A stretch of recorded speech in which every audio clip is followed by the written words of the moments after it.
আচ্ছা, বলেন তো রেসিপিটার কি নাম দেয়া যায়? আমি তো কনফিউশনে পড়ে গেছি। এটাকে খেজুরের সন্দেশ দিব নাকি মিষ্টি রেসিপি দেব? খাওয়ার সময় তো একদম মিষ্টির টেস্ট আসছিল। তো আসসালামু আলাইকুম, কেমন আছেন সবাই?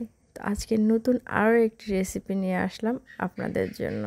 তো আজকে আমি বানালাম খেজুরের সন্দেশ। তো প্রথমে দুধটা জাল দিয়ে নিলাম। তারপর এখানে খেজুরের খেজুরগুলো প্লেটে নিয়ে নিচ্ছি এবং এটা সুন্দরভাবে পরিষ্কার করে নিচ্ছি। তারপরে এগুলো আমি সবগুলো খেজুরের বীজ ছড়িয়ে নিচ্ছি। এই যে দেখুন কতগুলো বীজ। তারপর আমি ব্লেন্ডার জগের মধ্যে খেজুরগুলো দিয়ে নিলাম আর এতে পরিমাণ মতো দুধ দিয়ে আমি ব্লেন্ড করে নিলাম।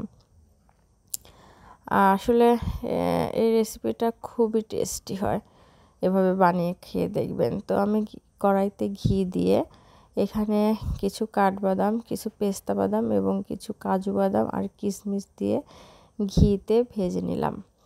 তারপরে আমি সেই ব্লেন্ড করা খেজুর আর দুধের মিশ্রণ দিয়ে ব্লেন্ড করা মিশ্রণটা কড়াইতে দিয়ে এর মধ্যে গুঁড়ো দুধ পরিমাণ মতো দিয়ে এর মধ্যে কিশমিশ, পেস্তা বাদাম, কাঠবাদাম আর ঘিয়ে ভাজা যেসব বাদাম আর কি সবগুলো দিয়ে যতক্ষণ পর্যন্ত না কড়াই থেকে ছেড়ে আসবে ততক্ষণ পর্যন্ত নাড়াচাড়া করে আমি তুলে নিলাম।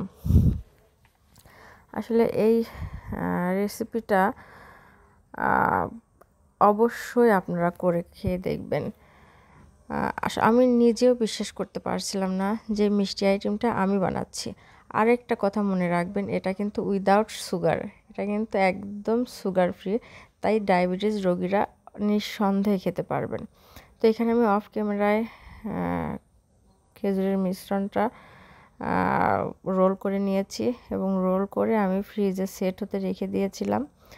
তারপর আমি এখানে সুন্দর করে কেটে নিচ্ছি। সুন্দর করে কেটে এটা আমি তারপরে পরিবেশন করব।